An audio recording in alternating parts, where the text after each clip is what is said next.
भारत माता की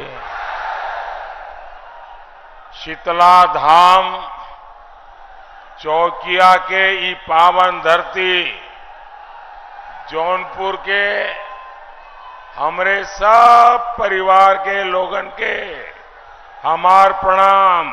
4 जून को जौनपुर में इतनी इमरती बटेगी कि सारे रिकॉर्ड टूट जाएंगे। मेरा ये चैनल सब्सक्राइब करें और मेरे हर अपडेट आपको मिले, इसके लिए बेल आइकन जरूर दबाइएगा। आप सभी को मेरी ढेर सारी शुभकामनाएं। शीतला धाम चौकिया के ई पावन धरती जौनपुर के हमरे सब परिवार के लोगन के हमार प्रणाम।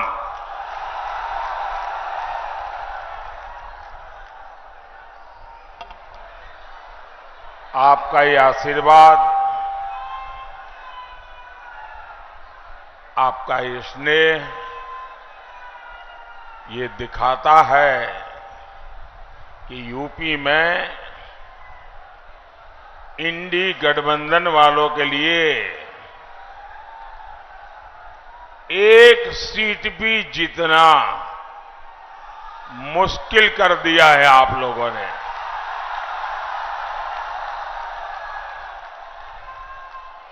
चार जून को जौनपुर में इतनी इमरती बटेगी कि सारे रिकॉर्ड टूट जाएंगे। भाइयों और बहनों, ये चुनाव देश के प्रधानमंत्री चुनने का अवसर है। अब ऐसा प्रधानमंत्री जो एक दमदार सरकार चलाए, जिस पर दुनिया रौब न जमा सके, लेकिन वो भारत के दमखम से दुनिया को परिचित करवाए। इसलिए जब आप जौनपुर से हमारे कृपाशंकर जी को वोट देते हैं, मछली शहर से बीपी सरोज जी को वोट देते हैं, तो आपका वोट दमदार सरकार बनाता है। आप इनको जो वोट देंगे वो वोट सीधा सीधा मोदी के खाते में जाएगा। बैठिए भैया, बैठिए सरोज जी। और दमदार सरकार कैसे काम करती है, ये आपने काशी में देखा है। ये आप अयोध्या में होते देख रहे हैं। पहले लोग विकास की बातें करते थे तो चर्चा कभी दिल्ली की होती थी, कभी मुंबई की होती थी। अब देश और दुनिया काशी की भी चर्चा करता है, अयोध्या की भी चर्चा करता है।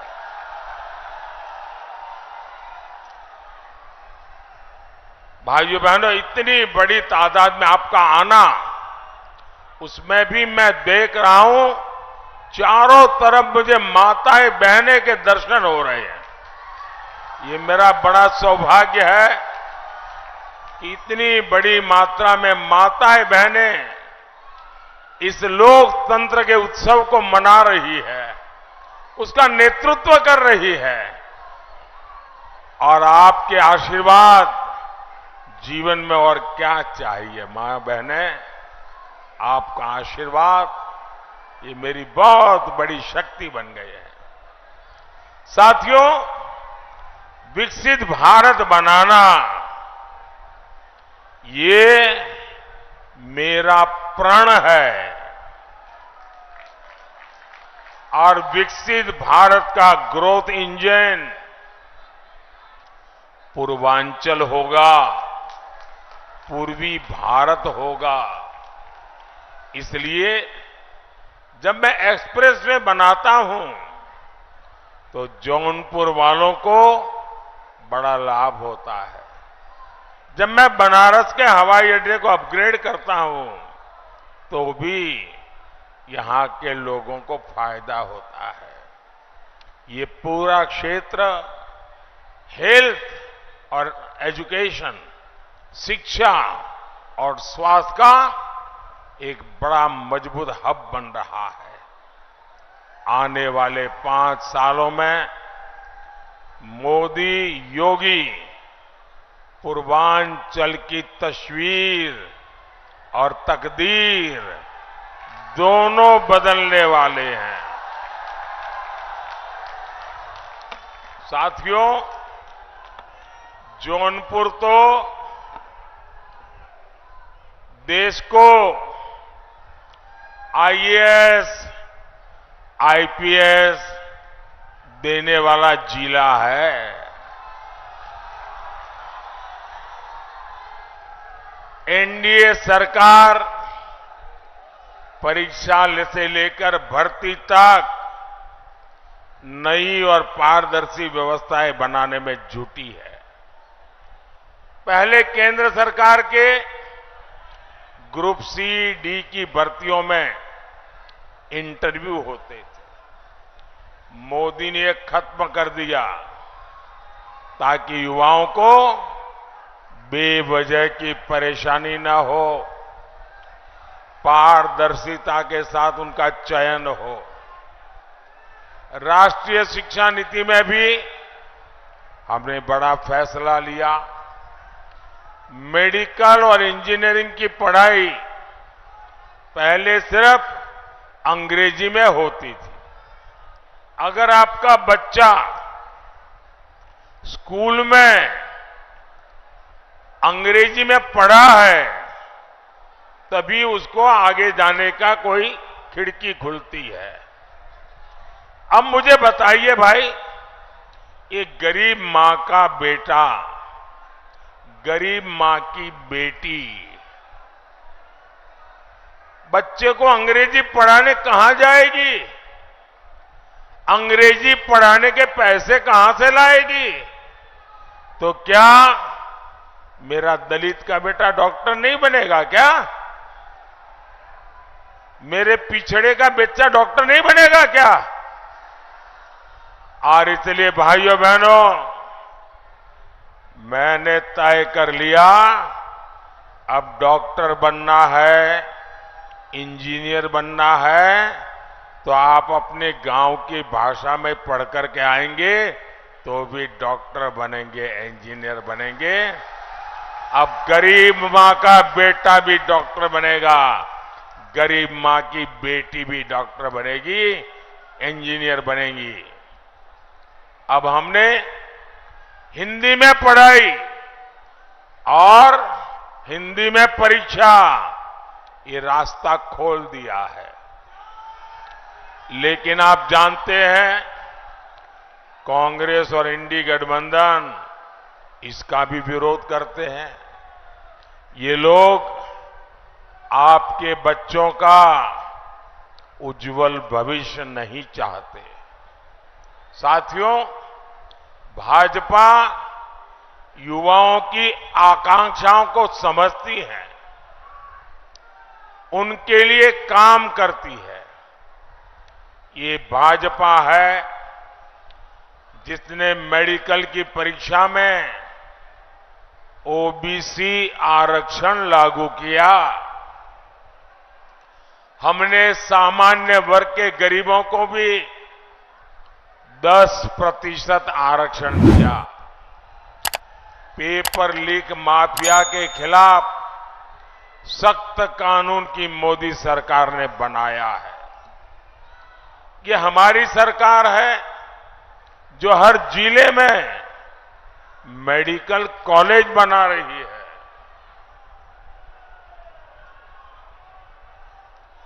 हम रिकॉर्ड संख्या में आईआईटी, आईआईएम, एम्स बना रहे हैं और इस महाअभियान का सबसे ज्यादा फायदा युवाओं को मिल रहा है।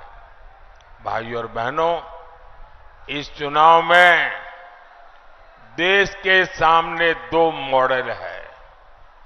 एक तरफ हम लोग हैं, मोदी है, भाजपा है, एनडीए है।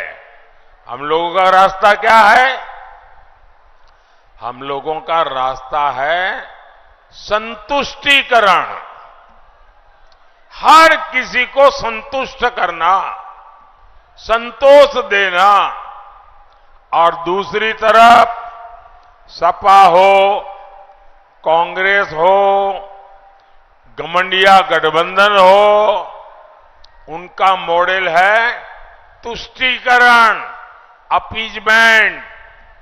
देश में जब सपा कांग्रेस का तुष्टीकरण मॉडल चलता था तो सिर्फ और सिर्फ कुछ परिवारों का ही लाभ हुआ।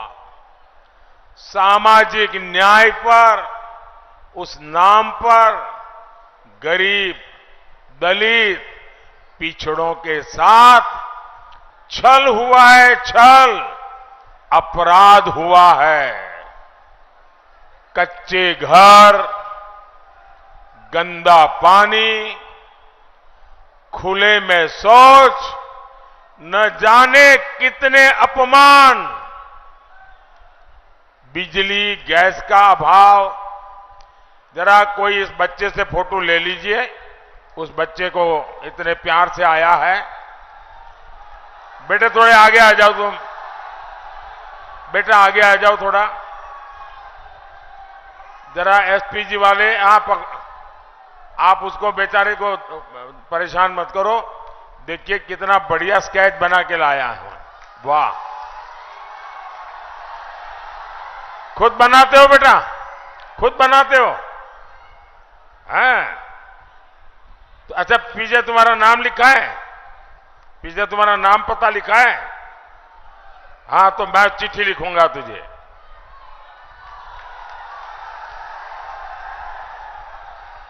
देखिए, तुम इतना अच्छा बनाते हो तो पढ़ाई भी उसी में करना। तुम बहुत अच्छे आर्टिस्ट बनोगे। करोगे?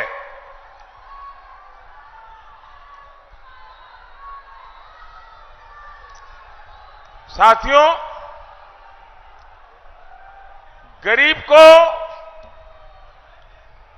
कैसे अभाव में जीना पड़ता था। बिजली नहीं, गैस के चूल्हे का तो सवाल नहीं, राशन नहीं, अस्पताल में इलाज नहीं, नौजवान के लिए पलायन करने के सिवाय कोई चारा नहीं।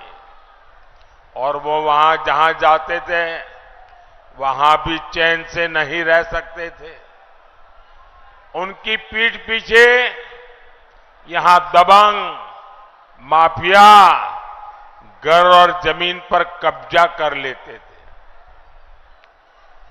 जब वापिस आते तो घरों पर कोई और बैठ जाता था। भाइयों बहनों, मोदी के संतुष्टिकरण, सेटिस्फैक्शन, संतोष वाला मॉडल ने ये स्थिति बदल दी है। यूपी में भाजपा ने जमीन माफिया, ये जो उद्योग चल रहा था ना, जमीन माफिया की कमर तोड़ दी है, कमर।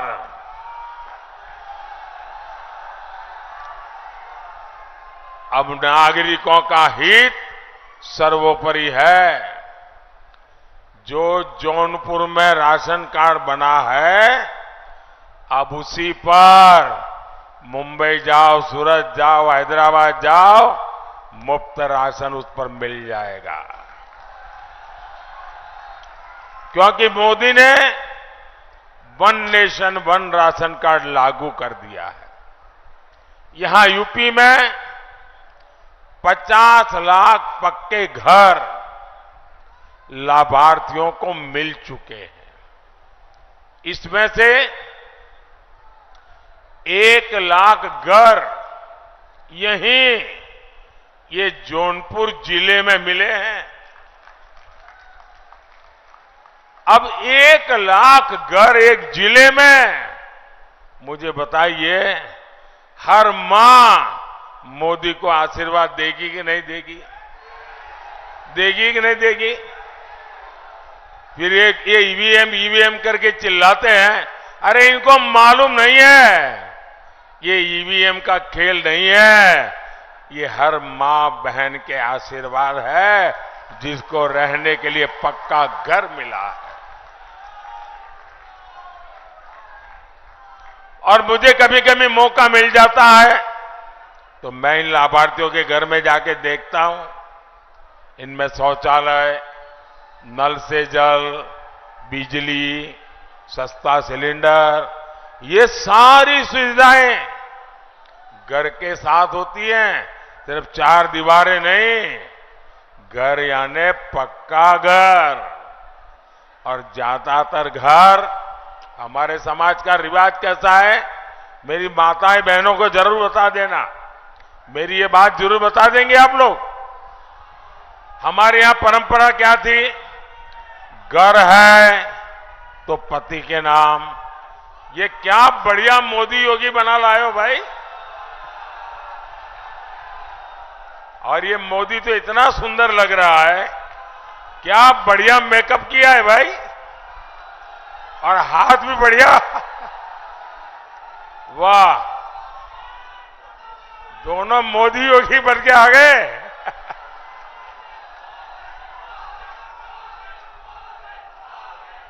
शाबाश शाबाश, बहुत बढ़िया किया आपने। देखिए सब अखबार वालों की नजर मेरे से हट गई, आप पर आ गई। बढ़िया है, वाह, ये मोदी को तो हाथ हिलाना भी आ गया है।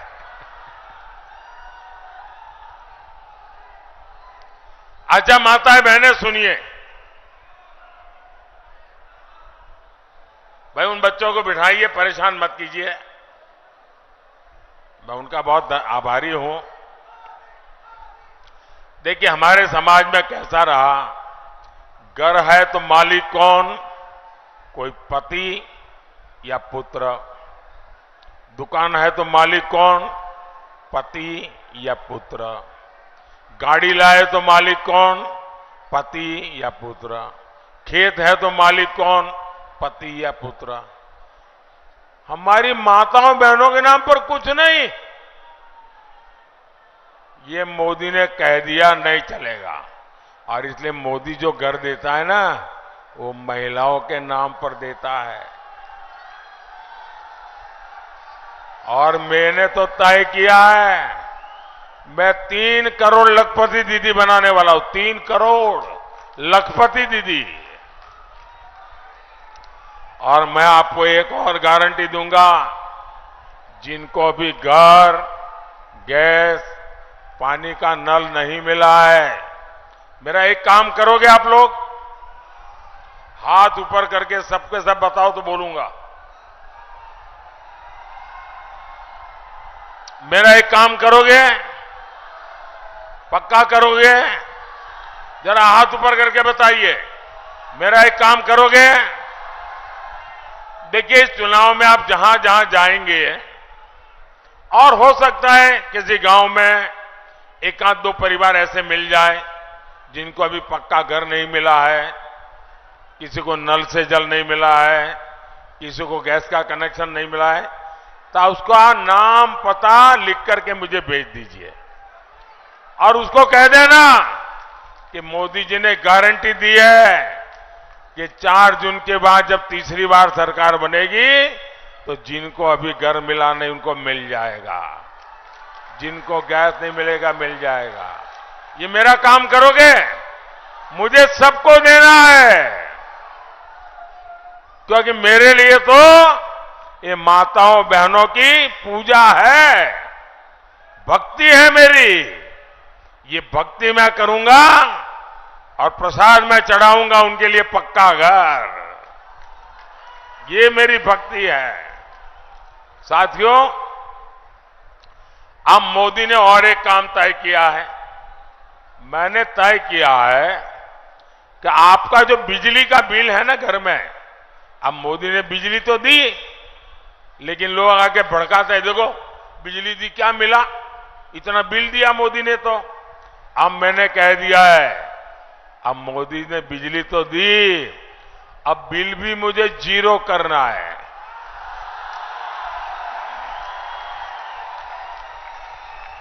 बिजली का बिल जीरो। इतना ही नहीं, आप बिजली पैदा भी करेंगे और घर के काम की बिजली के अतिरिक्त जो बिजली होगी वो सरकार खरीद करके आपको कमाई भी होगी। ये पीएम सूर्यघर योजना के तहत होगा। मोदी की एक और गारंटी आपके परिवार की बचत बढ़ाने वाली है। अब देखिए, हर परिवार में बुजुर्ग लोग होते हैं, 70 वर्ष से ऊपर के आयु के माता पिता, दादा दादी, चाचा चाची, नाना नानी, कोई न कोई तो होता ही है। और 70 साल हो जाते हैं तो छोटी मोटी बीमारी भी आ जाती है। अब जो बेटा और बेटी कमाते हैं, उनके सामने एक तरफ खुद का रोजमर्रा की जिंदगी, दूसरी तरफ बच्चों का भविष्य और ऊपर से बुजुर्ग माता पिता की जिम्मेवारी।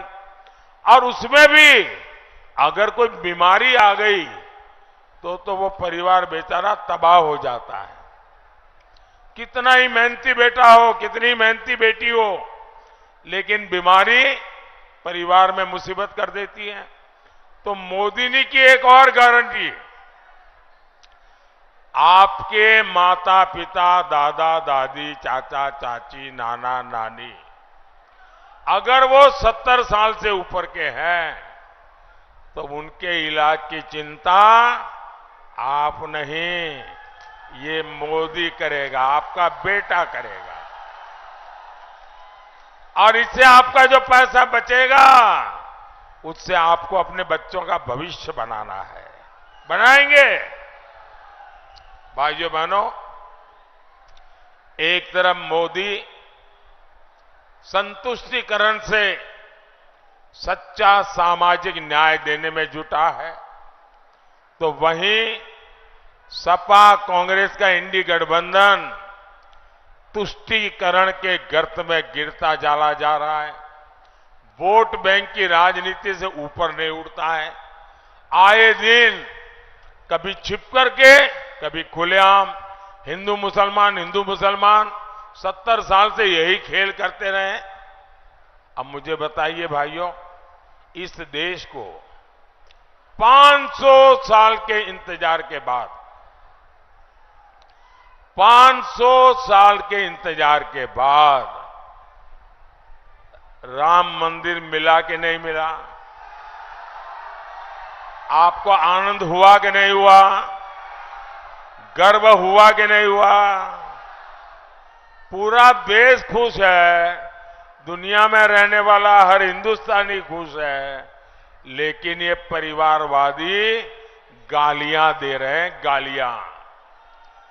सपा के शहजादे, उनके एक चाचा,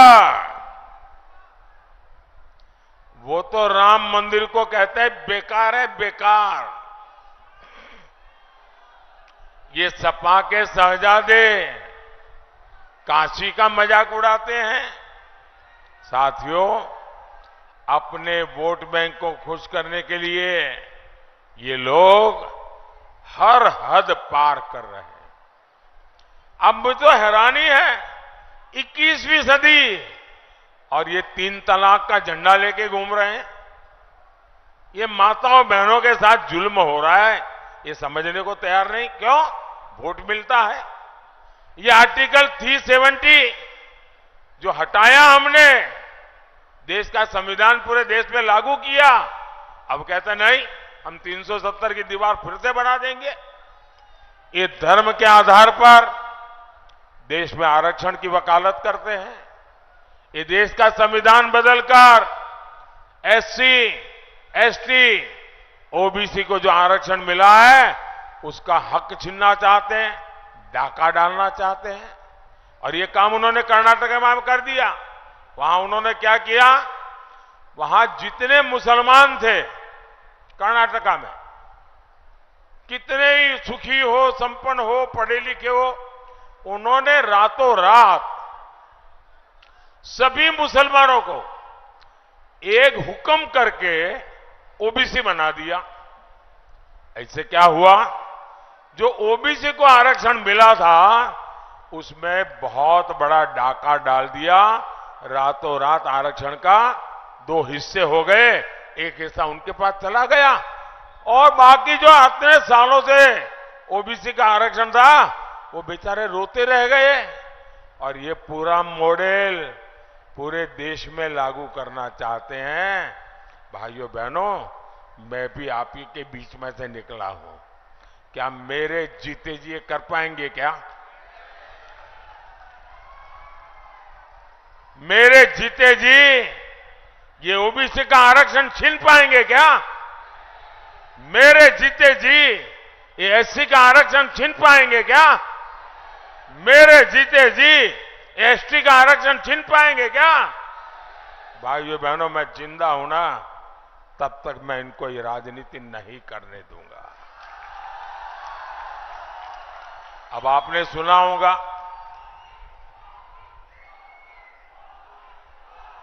एक कांग्रेस वाले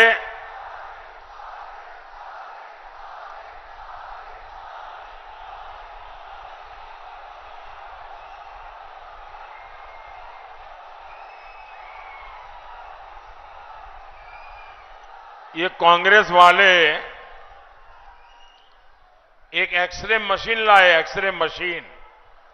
जरा उससे सावधान रहने की जरूरत है। एक कांग्रेस वाले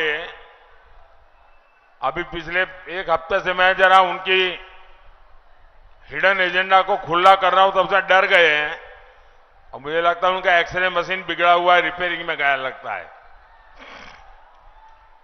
वो कहते हैं हम आपकी संपत्ति का एक्सरे निकालेंगे। आपके पास शादी करके आए तो आपके पास कितना सोना था, कितने गहने थे, आपके पास मंगलसूत्र था कि नहीं था, बैंक में कुछ पैसा पड़ा है कि नहीं पड़ा है, खेत खलिहान कितना है, गाड़ी वाड़ी व्यापार वगैरह को। बोले हम सारा एक्सरे निकालेंगे और आपकी आवश्यकता से ज्यादा है वो हम छीन लेंगे। मुझे बताइए, आपको छीनने देंगे क्या? आपका खेत खलिहान छीनने देंगे क्या?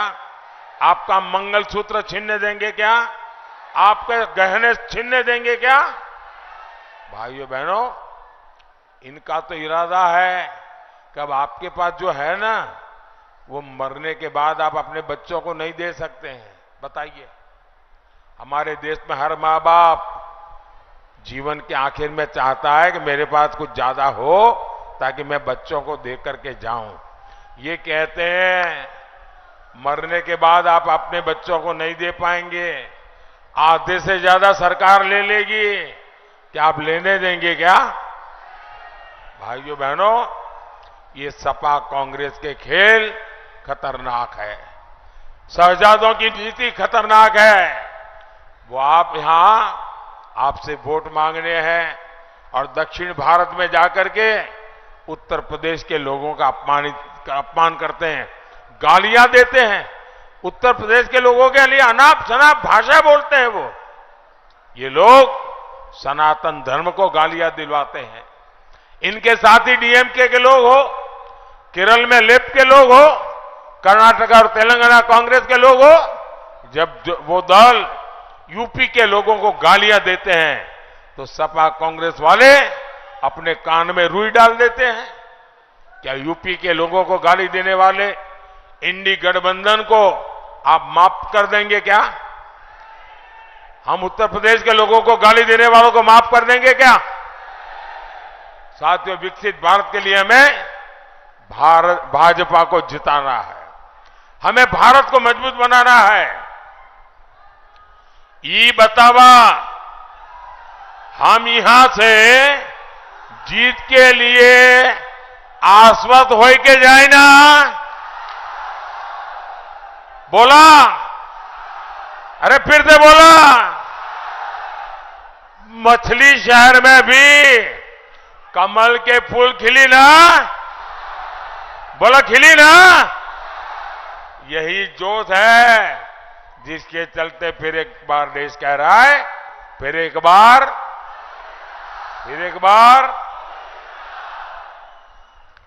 मैं बहुत बहुत आपका आभारी हूं।